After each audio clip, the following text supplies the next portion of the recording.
একটা প্রতিশ্রুতি দিচ্ছে, সেটা হলো যে আগামী নির্বাচনে যদি আমি দেশের প্রধানমন্ত্রী হতে পারি তাহলে প্রতিটা পরিবারে, বাংলার প্রতিটা পরিবারে একটা করে ফ্যামিলি কার্ড দিব।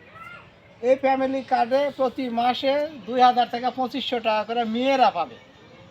ঠিক আছে, ওই টাকা দিয়ে মেয়েরা সাওয়াল পালা করে লেখাপড়া, পোশাক আশাক, বই পুস্তক এগুলা কিনে দিতে পারবে।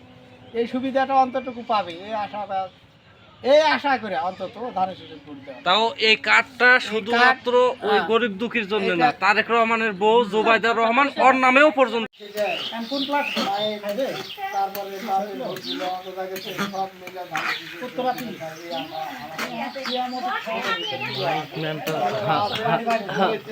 তারপরও আমরা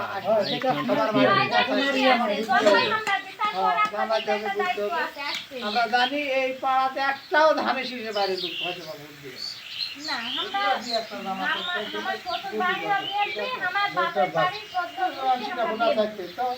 আশা করি আমরা সবাই মিলে ধানের শীষের দুধ দেবেন এবং যেখানে যা করছি সব কাজে সেখানে একটু ধানের শীষের প্রচার করি।